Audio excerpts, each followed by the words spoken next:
SNX Marathi, Siddheshwar news express, सत्यासाठी SNX सोबत. बापू, सोलापुरात ई बसेसचा मुद्दा जो आहे तो अजूनही पेंडिंग पडलेला आहे. आतापर्यंत ती ई बसेस आल्या नाहीत. वारंवार महापालिकेकडून मागणी केली जाते, मात्र ई बसेसचा प्रस्ताव जो आहे तो तसाच पडलेला आहे. कुठेतरी महापालिका याकडे दुर्लक्ष करते. ई टेस्टिंगचं देखील काम जे आहे ते सध्या आजबोट स्थितीत असल्याचं पाहायला मिळतंय. एकीकडे मोदी आवाहन करतात की सार्वजनिक व्यवस्थेचा वापर करावा, मात्र कुठेतरी सोलापूर महानगरपालिका याकडे दुर्लक्ष करताना पाहायला मिळते. सोलापूर महानगरपालिकेची परिवहनची व्यवस्था अत्यंत वाईट आणि बिकट परिस्थितीत अडकलेली आहे. बरेच दिवसापासून सोलापूर महानगरपालिकेला ई बसेस मिळणार हे आम्ही ऐकतोय, पण प्रॅक्टिकली त्याच्यासाठी कोणतेही काम झाल्याचं दिसून येत नाही. ई बसेसच्या चार्जिंग स्टेशनचं काम सुरू झालं होतं, तेही अर्धवट स्थितीत आहे.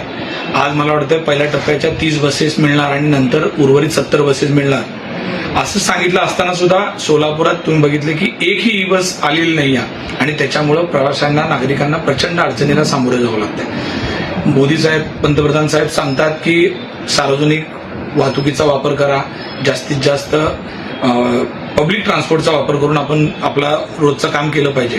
पण सोलापुरात कुठेही पब्लिक ट्रान्सपोर्ट चालू नसल्यामुळे लोकांना रिक्षासारखा पर्याय आहे आणि रिक्षाची भाडे पूर्वी स्टेशनवरनं स्टँडवर यायला ह्या भागात 50 रुपये लागायचे. आज 100 रुपये शिवाय खाली कोण बसवायला तयार नाही. पेट्रोल वाढल्यामुळं प्रचंड रिक्षा चालक सुद्धा त्रस्त आहेत.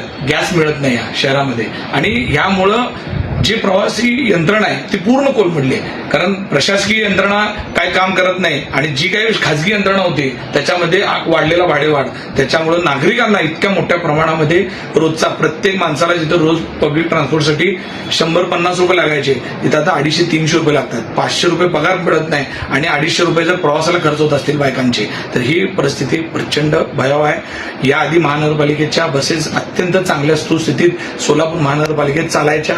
लोक त्याचा वापर करायचे, खास करून शाळकरी मुलं असतील, मुली असतील, यांना आज पासेसच्या माध्यमातून वापर व्हायचा. पण आता मुलींना सुद्धा त्याचा वापर मिळत नाही. शाळा चालू होणार आहेत, लोकांना कसं शाळेत सोडायचं, कॉलेजला कसं जायचं मुलांनी, हा मोठा प्रश्न आहे. माझी प्रशासनाला, आयुक्तांना विनंती आहे, खरं तर महापौरांनी यामध्ये लक्ष घातलं पाहिजे. ई बसेस सोलापूर महानगरपालिकेला कशा लवकर मिळतील आणि सोलापूर महानगरपालिकेची परिवहनची व्यवस्था सक्षम होईल. आज परिवहनमध्ये कर्मचारी बसून पगार घेतात अशी परिस्थिती आहे आणि त्या पगारी सुद्धा टायमावर होत नाही. अशा असताना प्रशासनाने गांभीर्याने या गोष्टीकडे लक्ष दिलं पाहिजे आणि लवकरात लवकर सोलापूर महानगरपालिकेला ई बसेस उपलब्ध करून देऊन सार्वजनिक वाहतूक व्यवस्था सुरळीत करावी.